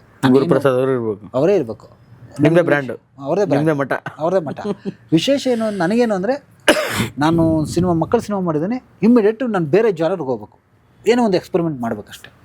ಒಂದೇ ಥರದ ಕತೆ ರೆಗ್ಯುಲರ್ ಕಮರ್ಷಿಯಲ್ ಪಿಕ್ಚರ್ ನಾನು ಮಾಡಲ್ಲ, ಫೈಟು ಏನೋ ಒಂದು ಬೇರೆ ಥರ ಮಾಡ್ತೀನಿ, ಅದಕ್ಕೋಸ್ಕರ ಇದು ಮಾಡ್ತೀನಿ ಅಂದ್ಬಿಟ್ಟು ಮಠ ಸಿನಿಮಾ ಕೈಯಾಗ. ಸೊ ಶೂಟಿಂಗ್ ಎಲ್ಲ ಮಾಡಿದ್ವಿ. ಸೊ ಆ ಸಿನಿಮಾಗೋಸ್ಕರ ನೀವು ಗೊತ್ತಿಲ್ಲ, ನಾವು 25 ಜಿಲ್ಲೆಯಲ್ಲಿ ಶೂಟ್ ಮಾಡಿದ್ವಿ. ನೀವು ಸಿನಿಮಾ ನೋಡ್ರೆ ಗೊತ್ತಾಗುತ್ತೆ, ಆಲ್ ಓವರ್ ಕರ್ನಾಟಕ ಶೂಟ್ ಮಾಡಿದ್ವಿ. ನಮ್ಮ ಪ್ರೊಡ್ಯೂಸರ್ ಅದಕ್ಕೆ ಎಲ್ಲ ರೀತಿ ಸಪೋರ್ಟ್ ಕೊಟ್ಟರು. ಈಗ ದುಡ್ಡು ಬರುತ್ತೆ ವಾಪಸ್, ಅವ್ಯಾವ ನಾವು ತಿಂಕೆ ಮಾಡಲಿಲ್ಲ. ಏನು ಈ ಸಿನಿಮಾ ಒಂದು ಡಾಕ್ಯುಮೆಂಟ್. ಅಗೈನ್ ಅವನು ರೆಸ್ಪೆಕ್ಟ್ ಬೈಕ್ ತಗೊಂಡು 5,000 ಮಠ ಭೇಟಿ ಮಾಡ್ತಾನೆ. ನಾವು ಆ ಸಿನಿಮಾಗೋಸ್ಕರ 800 ಮಠ ಭೇಟಿ ಮಾಡಿದ್ದೀವಿ, 800 ಲೊಕೇಶನ್ ನೋಡಿದ್ದೀವಿ. ನೀವು ಆ ಸಿನಿಮಾದಲ್ಲಿ ಒಂದೊಂದು ಸೀನ್ಲಿ 4 ಮಠ ಶೂಟ್ ಮಾಡಿದ್ದೀವಿ. ಚಿತ್ರದುರ್ಗ ಮಠದಿಂದ ಹಿಡಿದು ಎಲ್ಲ ಮಠದಲ್ಲೂ ನಮ್ಗೆ ಸಪೋರ್ಟ್ ಕೊಟ್ಟರು. ಯಾಕಂದ್ರೆ ನೀವು ಹೋಗಿ ನಮ್ಮ ಹೀರೋ ಹೋಗ್ಬಿಟ್ಟು ಎಲ್ಲ ಕಡೆ ಪುಸ್ತಕನ ಬರೆದಿದ್ರಲ್ಲ, ಎಲ್ಲ ಮಠಗಳು ಪರಿಚಯ ಇತ್ತು. ನಾವು ಹೀರೋ ಕರ್ಕೊಂಡು ಹೋಗ್ತಿದ್ದಂಗೆ, ಸಂತೋಷ್ ಕರ್ಕೊಂಡು ಹೋಗ್ತಿದ್ದಂಗೆ, ಓ ಬನ್ನಿ ಸಂತೋಷ್, ಏನು ಬೇಕು ಮಾಡ್ಕೊಂಬ ನೀನು ಶೂಟಿಂಗ್ ಅನ್ನೋ ನಮ್ಗೆ ಎಲ್ಲ ಮಠಗಳು ಕೂಡ ನಮಗೆ ಸಪೋರ್ಟ್ ಸಿಕ್ತು. ಹಾಗಾಗಿ ಆ ಮಠ ಸಿನಿಮಾ ಅಷ್ಟು ಇದಾಯಿತು. 100 ನೀವು ಗೊತ್ತಿಲ್ಲ, ಶೂಟ್ ಮಾಡಿದ್ವಿ ಬಾದಾಮಿ, ಹೇಳುಕಟ್ಟೆ, ಪಟ್ಟದಕಲ್ಲು, ಯಾಣ, ನೀವು ಯಾವ ಲೊಕೇಶನ್ ಬಿಟ್ಟಿಲ್ಲ, ನೀವು ನೋಡ್ರೆ ಗೊತ್ತಾಗುತ್ತೆ ಸಿನಿಮಾದಲ್ಲಿ.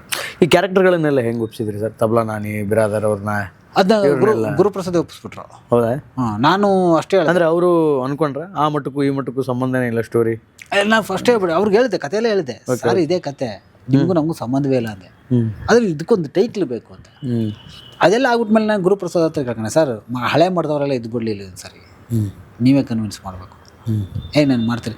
ಅದಾಗ್ಬಿಟ್ಮೇಲೆ ನಾನು ಭೇಟಿ ಮಾಡ್ಬಿಟ್ಟು ಮಠ ಗುರುಪ್ರಸಾದ್ ಅವರೇ ಅಂದ ತಕ್ಷಣ ಗುರುಗಳು ಇದ್ದಾರಾ, ನಾವಿರ್ತೀವಿ ಅನ್ನೋ ಥರದ್ದು ಇದೆಯಲ್ಲ. ಇದು ಸಾಧು ಕೋಕಿಲ ಒಬ್ರು ಎಕ್ಸ್ಟ್ರಾ ಪ್ಲೇಯರ್ ಇಲ್ಲ, ಸಾಧು ಕೋಕಿಲ ಆ ಮಠದಲ್ಲಿ ಇದ್ದಾರಲ್ಲ ಸರ್, ಅಲ್ಲಿ ಡೈರೆಕ್ಟರ್ ಪಾರ್ಟ್ ಮಾಡಿದ್ರೆ ಸಾಧು ಕೋಕಿಲ ಇಲ್ಲಿ ಜಾಸ್ತಿ ಇಟ್ಕೊಂಡ್ವಿ, ಕ್ಯಾರೆಕ್ಟರ್ ಜಾಸ್ತಿ ಇತ್ತು. ಅಂದರೆ ಇವ್ನು ಹೇಳಿದ ಕ್ಯಾರೆಕ್ಟರ್ ಜಾಸ್ತಿ ಇತ್ತು, ಸೊ ಇಟ್ಕೊಂಡ್ವಿ. ಇನ್ನು ಮಿಕ್ದವ್ರನ್ನೆಲ್ಲ ನಾನು ಬೇಕಂತಲೇ ಈ ಸಿನಿಮಾದಲ್ಲಿ ಅವರೆಲ್ಲ ಇರಲಿ, ಆ ಮಠದವರೆಲ್ಲ ಇರಲಿ. ನಾನು ಶಶಿಧರ್ ಭಟ್ರು ಮಿಸ್ ಆದರೂ ಸುಧೀಂದ್ರ ಅವ್ರು ಮಿಟ್ಟಿದ್ರು, ಯಾಕಂದರೆ ಸುಧೀಂದ್ರ ಅವರು ಇರಲಿಲ್ಲ, ಶಶಿಧರ್ ಭಟ್ ಅವ್ರಿಗೂ ಆರೋಗ್ಯ ಸರಿ ಇರಲಿಲ್ಲ.